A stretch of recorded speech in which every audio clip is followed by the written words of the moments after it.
Здравствуйте, смотрите в сегодняшнем выпуске.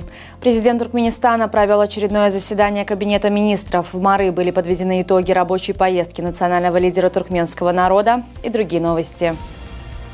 Президент Туркменистана Сердар Бердымухамедов провел очередное заседание Кабинета министров, на котором были обсуждены приоритетные направления развития страны. В ходе заседания затрагивались вопросы строительства социальных объектов, развития культуры и искусства, промышленности и сельского хозяйства. Также были рассмотрены планы международного сотрудничества и развития транспортной инфраструктуры. Президент Сердар Бердымухамедов подписал постановление, разрешив Хакимлику Ахалского вилаята заключить с индивидуальным предприятием Байлы-Гурлушик контракт на проектирование и строительство в поселке Бокурдак и Трапа Акбугдай Ахалского вилаята современной общеобразовательной школы на 1200 мест и общежития на 120 мест с благоустройством прилегающей территории.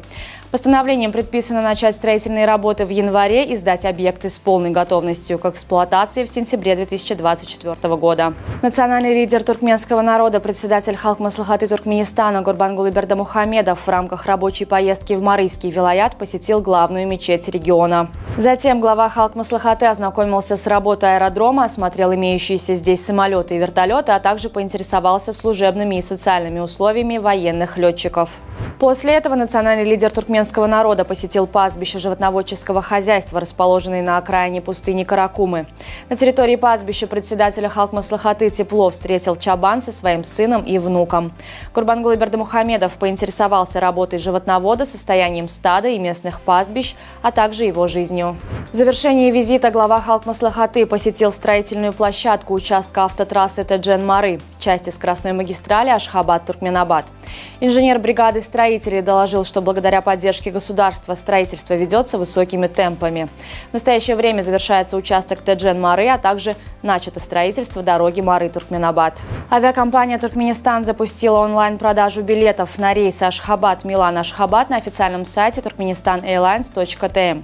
В настоящий момент доступна покупка билетов на рейсы, которые будут осуществляться по средам, начиная с 6 марта. Также на сайте национального авиаперевозчика указано, что онлайн-билеты можно будет приобрести на рейсы из Ашхабада в Куала-Лумпур, Хошимин, Джиду и Бангкок. Новый постоянный представитель Туркменистана при отделении ООН в Женеве Випа Хаджиев вручил верительные грамоты главе отделения. В рамках церемонии состоялась встреча, в ходе которой стороны обсудили вопросы дальнейшего сотрудничества. Туркменистан подтвердил приверженность ценностям и принципам ООН и готовность продолжать тесное взаимодействие для реализации инициатив, выдвинутых на международных площадках. В Китае появился новый гастрономический тренд – пирожные в виде губок для мытья посуды. Они выглядят настолько натурально, что их легко спутать с настоящими губками. Пирожные изготавливаются из обычного бисквита, в который добавляют красители. Для имитации мыльной пены и чистящего средства используется взбитый с яичным белком сахар и сироп. Сценарии к 2 сериям американского телесериала «Друзья», обнаруженные в мусорном баке, продали на аукционе за 22 тысячи фунтов стерлингов. Это в 30 раз больше первоначальной оценки лотов, которая составляла 600-800 фунтов. Продавцом сценариев является британская пенсионерка, которая работала на студии в 90-х годах. Женщина нашла папки со сценариями в мусорном баке около 25 лет назад и положила их в ящик стола. В 1999 году, когда она уволилась из студии, сценарии оказались в ее прикроватной тумбочке. Футболисты сборной Катара одержали уверенную победу над командой Ливана в матче открытия Кубка Азии. Встреча на стадионе Аль-Байт в Эль-Хауре завершилась со счетом 3-0 в пользу хозяев турнира.